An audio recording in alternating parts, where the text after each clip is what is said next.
Bon, donc le 30 décembre 2021, le gouvernement du Québec, le gouvernement Legault, a encore une fois annoncé des nouvelles mesures.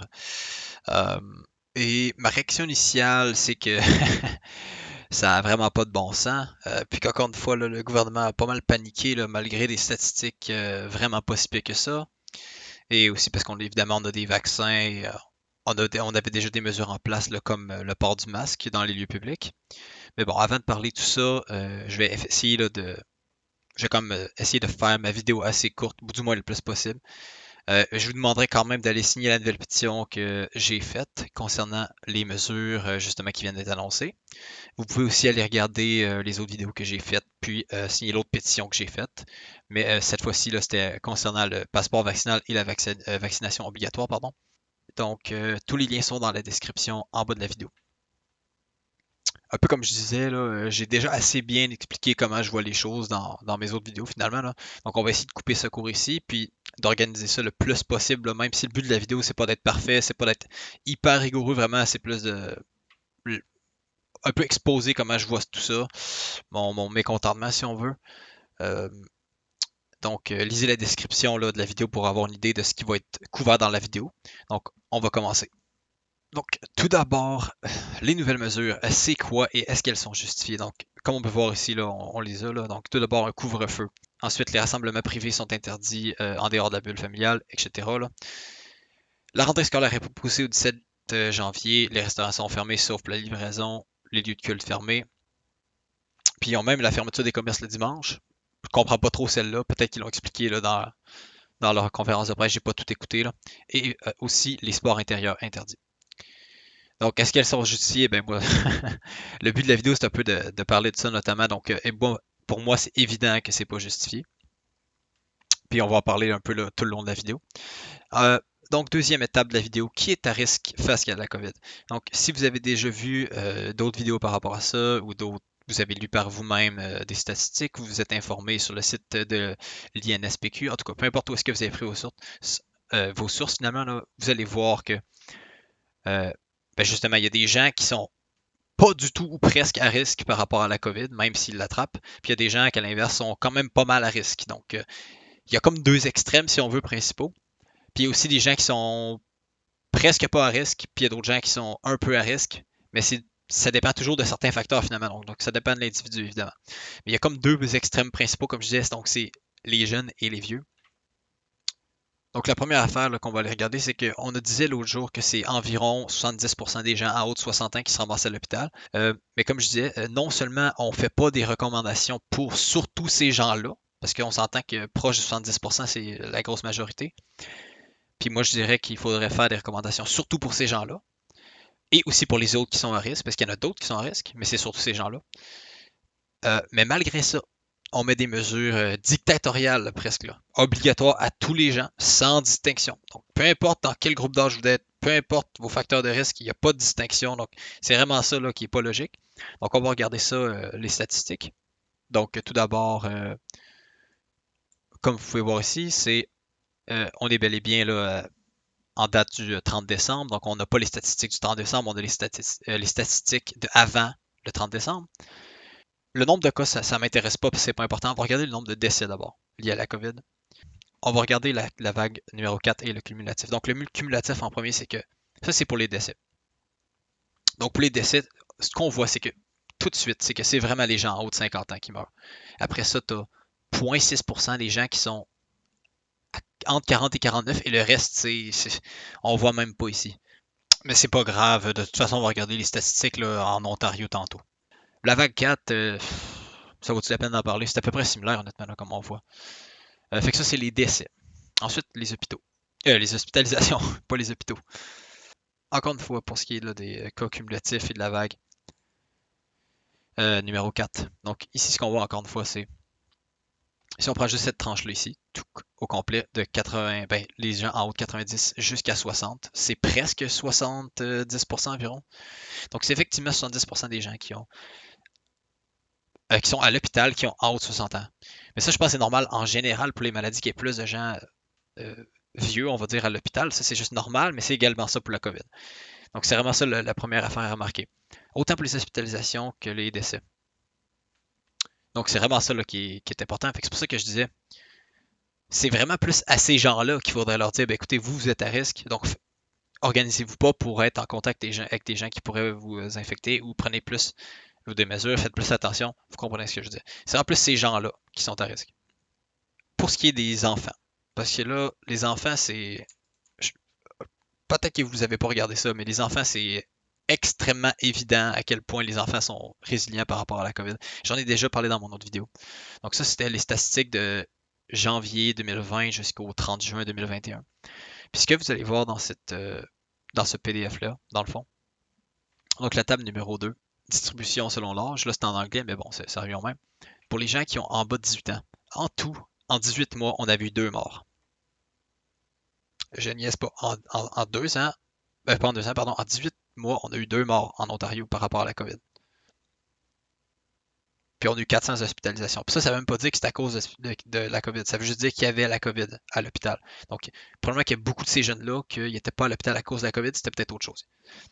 Donc, évidemment, il y a certains jeunes qui sont à risque parce qu'ils ont certaines conditions de santé, là, certaines conditions médicales, mais les jeunes sont incroyablement résilients. Puis si on compare même aux jeunes les jeunes adultes à place, donc 18 à 39, ben là, c'était 85 morts, puis 2800 hospitalisations. Fait que, honnêtement, là, c'est vraiment pas si pire que ça pour ces gens-là. Là, c'est sans oublier le long COVID et le fait que c'est pas plaisant d'avoir la COVID, mais c'est comme inévitablement à un moment donné. Là. On pourra pas. C'est comme impossible d'empêcher complètement la contagion. Donc, c'est certain qu'il y a des gens qui vont l'avoir, qui vont avoir des symptômes. Il y a des gens qui vont avoir la longue COVID. Donc, en gros, ce que je dis, c'est pour les gens en bas de 40 ans, ça va assez bien. Pour les gens en bas de 18 ans, c'est incroyable. Puis même pour les gens de 40 et 64 ans, 1000 décès. Bon, justement, c'était plus les gens probablement en mauvaise santé. Même chose pour ceux qui étaient les jeunes adultes. C'était plus les gens en mauvaise santé qui mouraient là, finalement de la COVID ou qui allaient à l'hôpital. Donc, parlant de santé, justement, quoique là, j'ai oublié une affaire. Ah oui, j'ai oublié une autre affaire par rapport aux enfants, pardon. J'avais oublié un truc. Fait que là, si on regarde, là, c'est encore le même site, mais c'est comme un peu différent. C'est pas un PDF, là, c'est plus l'outil en tant que tel. Là. Donc, ça a l'air de ça. Puis ici, ce qu'on a, c'est les morts cumulatives de janvier 2020 jusqu'à... Fait que là, on a genre... En plus, on a le mois de juillet jusqu'à décembre de cette année. Donc, on a environ les 6 mois de plus, là, finalement, qui nous manquaient tantôt. C'est la même chose que tantôt pour l'Ontario, la même organisation, mais pour les 6 mois de plus. C'est que pour les gens de 0 à 4 ans, c'était 2 morts. Pour les gens de 5 à 11, c'était 1. Pour de 12 à 19, c'était 5.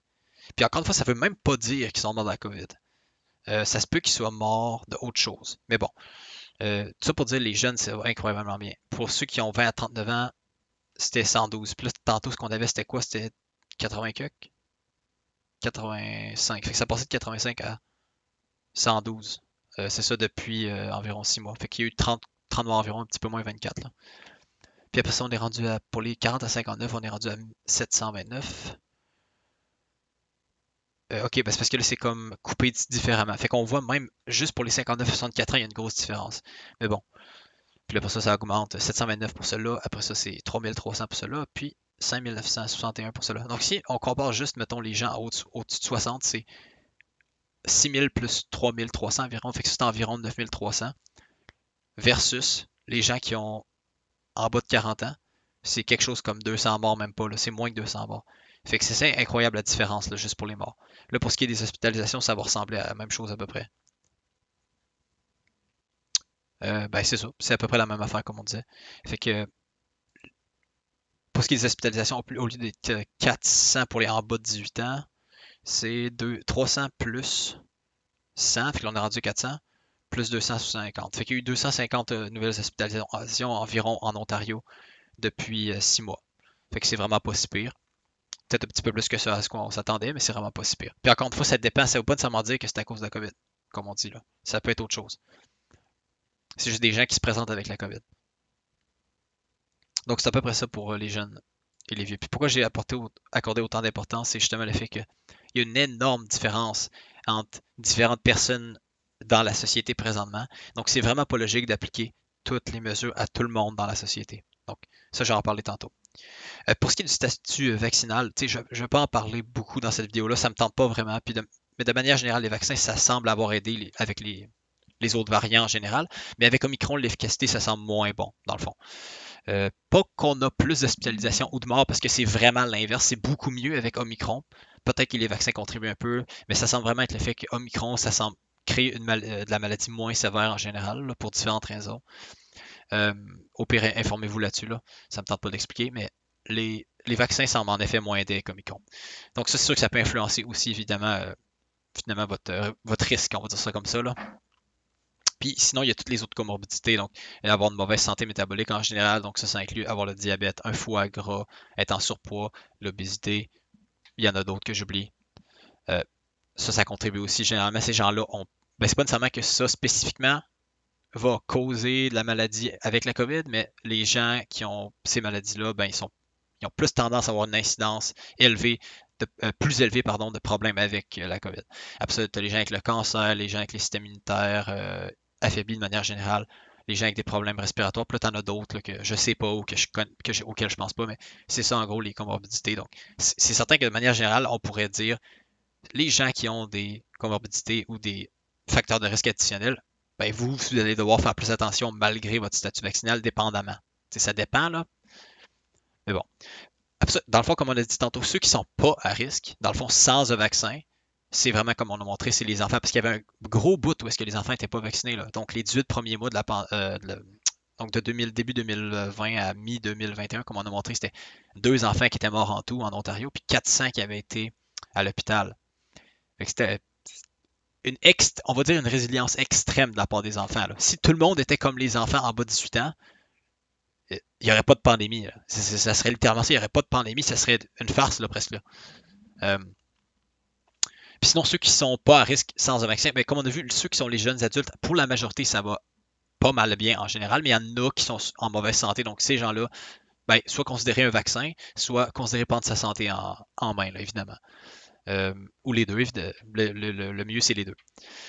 Donc, euh, les jeunes adultes, comme on dit, pas trop bonne santé, par exemple, le vaccin, ça pourrait les aider à passer d'un un risque modérément faible ou faible à presque pas de risque. Mais sûr qu'il y a des exceptions, parce que quelqu'un qui est obèse, morbide, avec d'autres comorbidités, ben là, t'es mieux de faire quelque chose là, pour changer ton risque par rapport à la COVID.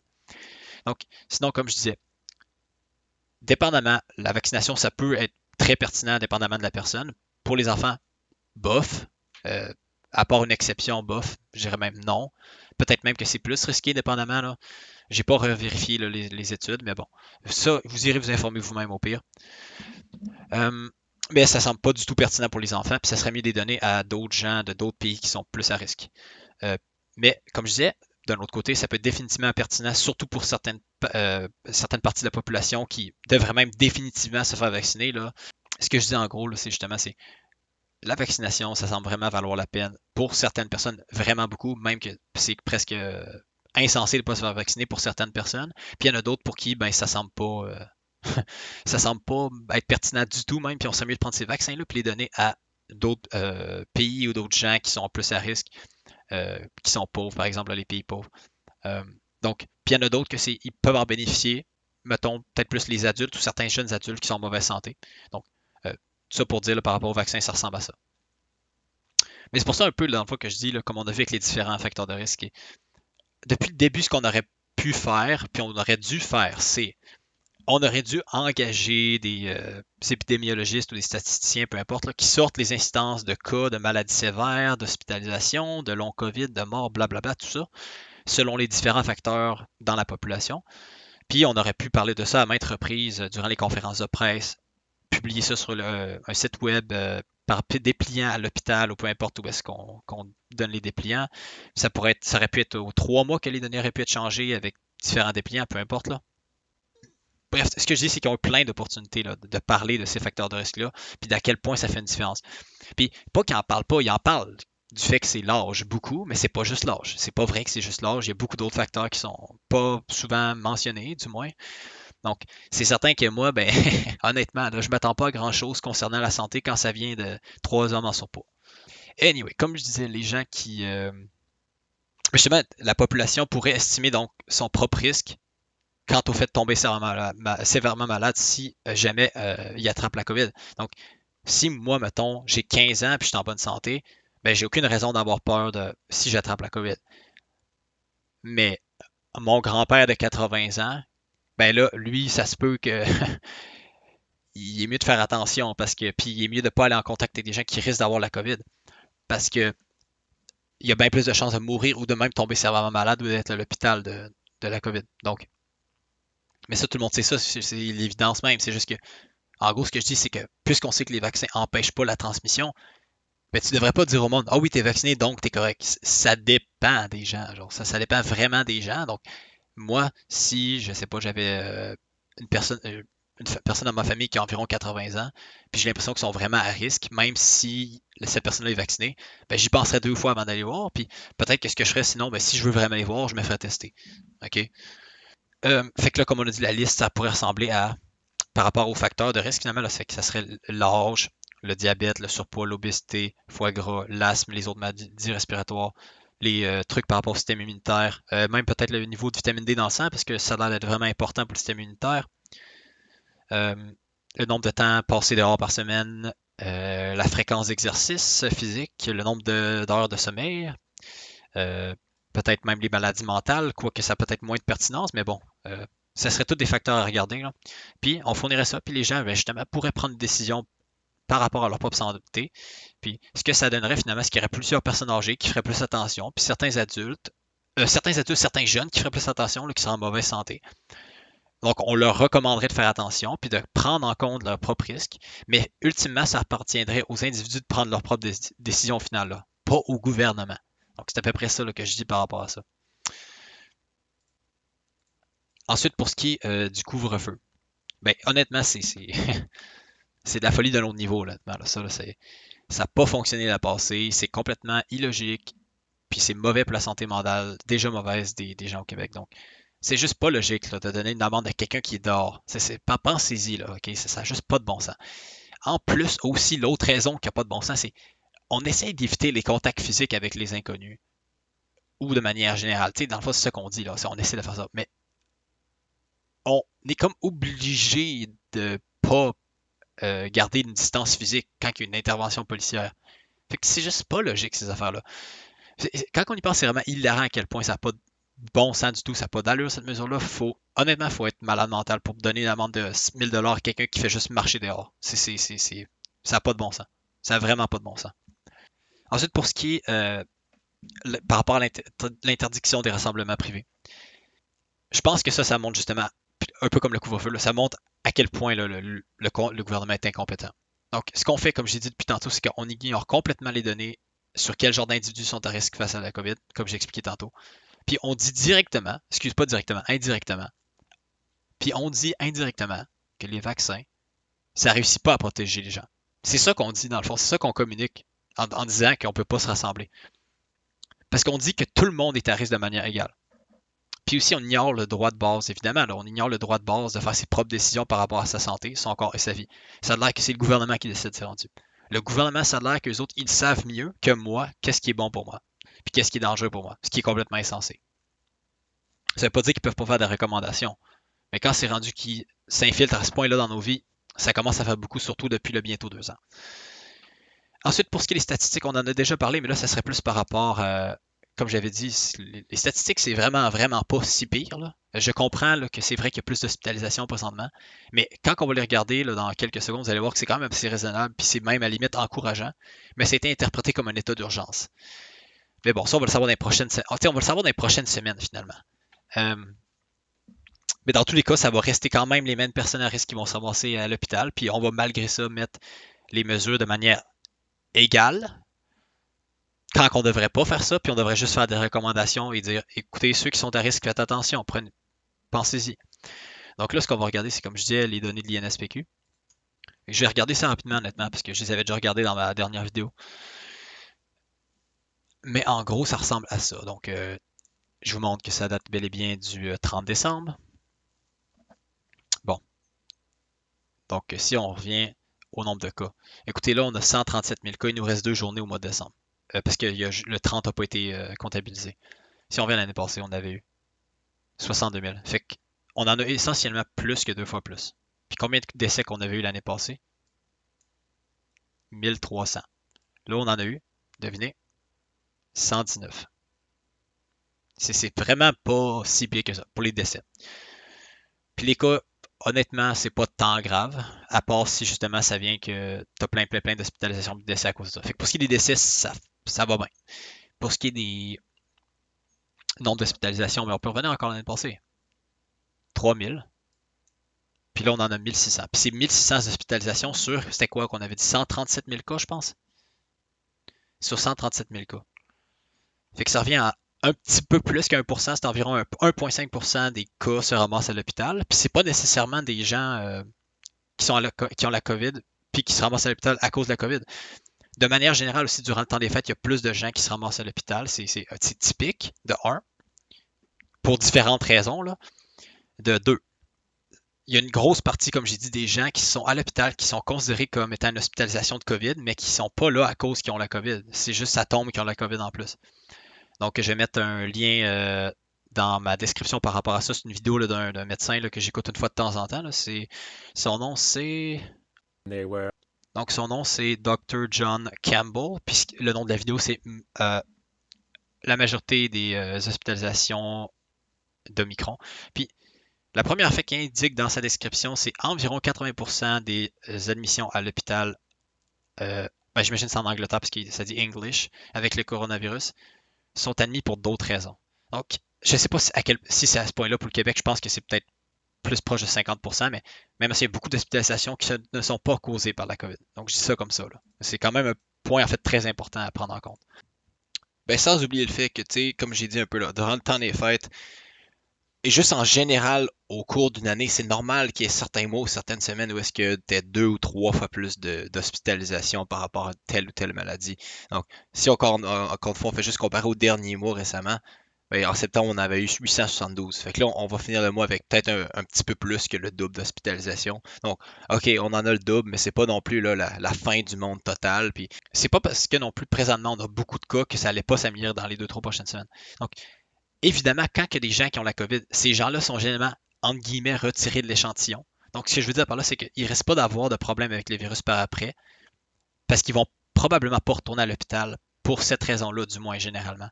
Donc, plus qu'on progresse, plus que l'échantillon qui pourrait potentiellement se ramasser à l'hôpital baisse, puis c'est censé s'améliorer généralement là, de manière naturelle et progressive sans avoir ajouté de mesures. Donc, c'est pour ça que je dis que je trouve que le gouvernement, non seulement c'est complètement ridicule les mesures qu'ils ont mis, mais ils ont vraiment paniqué, là.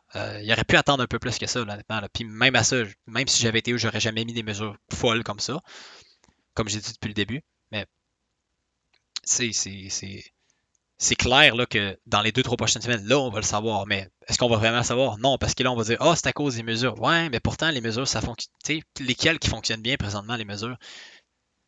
Fait que pourquoi est-ce que juste mettre ces nouvelles affaires-là, ça va changer? Avant Noël, il y avait beaucoup de cas aussi, là. C'était pas bien différent. Mais en tout cas. Puis là, évidemment, pour ce qui est des statistiques, n'oubliez pas les statistiques des jeunes contre les aînés. Puis tout ça pour dire, depuis que j'arrête pas de me répéter, les jeunes pourraient continuer leurs activités sans trop de problèmes, à part pour ceux qui sont à risque. Puis encore une fois, ça ne vient pas au gouvernement de décider pour les gens. Il ferait juste recommander aux gens, écoutez, ceux qui sont jeunes sont moins à risque, sauf si vous avez telle ou telle condition. Puis c'est ça l'idée générale, c'est tu peux recommander des affaires puis donner des conseils et tout ça, c'est bien correct, mais quand c'est rendu que tu brimes complètement la liberté des gens, quand ils sont capables de prendre leurs décisions eux-mêmes puis qu'ils sont en bonne santé, c'est pas logique là. C'est comme la majorité des gens qui sont en bonne santé, ils vont pas faire exprès d'aller en contact avec des gens qui sont en mauvaise santé. Là, en tout cas, puis ça serait le genre d'affaire que tu discuterais avec les gens que tu côtoies ou les gens que tu comptes côtoyer pour voir, écoutez, bon, toi ton risque, ça ressemble à quoi? En gros, de quoi de même là. C'est juste la logique de base de penser à son propre risque à soi puis à sa propre santé à soi. Bon, puis là, on va finir ça pas mal. Ben, c'est pas exactement la même fin, mais c'est en gros un résumé des nombreuses contradictions du gouvernement. Donc, ce qu'on a fait beaucoup, c'est qu'on a recommandé les vaccins. Puis on a tellement parié sur les vaccins que le gouvernement était prêt à imposer un passeport vaccinal. Mais aujourd'hui, ce qu'on dit essentiellement, c'est que les vaccins, ça ne fonctionne pas. Parce qu'on met complètement de côté de ce qui, on va dire entre guillemets, là, venait avec le fait d'être vacciné, donc la supposée liberté qui venait avec le fait d'être vacciné, on met ça complètement à côté, puis on met un couvre-feu, puis on interdit les rassemblements privés. Donc c'est juste un autre argument en défaveur du passeport vaccinal qui était déjà inacceptable comme mesure, selon moi. Là. Puis comme je disais, sinon, le gouvernement, ben justement, il ose mettre un passeport en place, parce qu'on dit que les gens vaccinés sont protégés, ce qui n'est pas toujours vrai. Souvent, c'est vrai, mais c'est pas toujours vrai. Puis on dit que les gens non vaccinés sont trop à risque, ce qui est dans certains cas pas du tout vrai, par exemple avec les enfants. Puis dans certains cas, oui, c'est vrai, mais ça dépend. Puis ensuite de ça, on dit aux gens de recevoir une troisième dose autour de décembre 2021 environ, là, justement récemment. Mais on dit également que les vaccins sont inefficaces en fermant tout, là, donc ce que je veux dire, c'est en mettant les nouvelles mesures, avec le couvre-feu, puis c'est ça, ces affaires-là, l'interdiction des rassemblements privés. Fait que là, c'est comme, est-ce que les vaccins sont efficaces ou sont pas efficaces finalement là? Puis pour qui sont efficaces? Donc, encore une fois, ça marche pas. Là. Bon. L'autre affaire, c'est qu'on dit que les gens qui se ramassent dans les hôpitaux sont les personnes âgées, comme on l'a dit, mais on interdit les rassemblements privés à tout le monde. Puis on empêche les gens de sortir dehors après 22 heures, pour une raison qui m'échappe. Moi, je pensais qu'on disait que si on était vacciné, on était censé être protégé, puis qu'on pouvait retrouver une vie normale. Mais non, c'était pas vrai. Donc, si on fait une conclusion, c'est numéro un. Donc, le vaccin. Le gouvernement dit qu'il marche, mais qu'il marche pas. Parce qu'on ferme tout malgré une vaccination à 90% chez les 12 ans et plus. Après, on recommande les troisièmes doses. Donc, c'est un échec total du passeport vaccinal. L'autre affaire, le masque. Le gouvernement dit qu'il marche, puis qu'il marche pas. Parce qu'on ferme tout malgré son usage obligatoire répandu depuis 18 mois consécutifs. Si le masque marchait si bien que ça, là, je te dis pas qu'il marche pas parce que ça peut aider. Clairement, ça peut aider, mais ça dépend de quelle situation, comment tu l'utilises, etc. Là. Mais si ça marchait, tout comme les vaccins, tout comme le passeport vaccinal, toutes les affaires qui disent qu'ils marchent, parce que là, je prends ce qu'eux autres ils disent. Là. Ben pourquoi d'abord on se retrouve dans une situation aussi folle que ça, aussi extrême que ça? Bon, je vais vous le dire, c'est parce que c'est eux autres qui ont encore décidé de mettre des mesures. C'est pour ça. Mais ils se contredisent tout le temps. Bon, l'autre affaire. Donc, encore une fois, le gouvernement dit que les personnes âgées sont les principaux gens à risque, ce qui est vrai.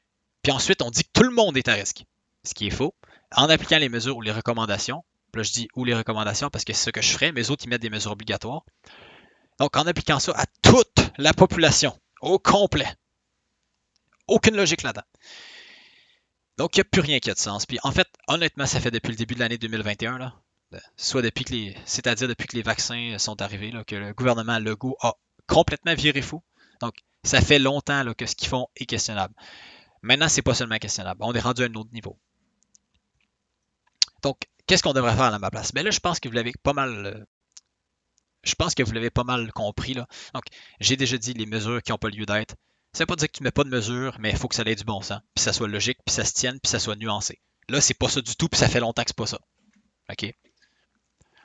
Donc, ce qu'on devrait faire, comme j'ai déjà dit, c'est on communique aux gens qu'est-ce qui constitue un individu à risque. Là, on le fait tout croche. Depuis le début de la pandémie, c'est pas nous qui décident. Ce qu'on fait avec notre corps, notre santé, notre vie, c'est le gouvernement qui décide. Puis comme je dis, ironiquement, ils suivent pas les données scientifiques, ils suivent pas la logique ou la raison de base. Donc on parle vraiment là d'un gouvernement, oubliez pas, là, on parle d'un gouvernement qui met des mesures où est-ce qu'il y a des gens qui marchent dans la rue, puis ils se font arrêter, puis ils se font donner des amendes de 1000 piastres et plus. C'est de la vraie folie, là, ça n'a pas de bon sens.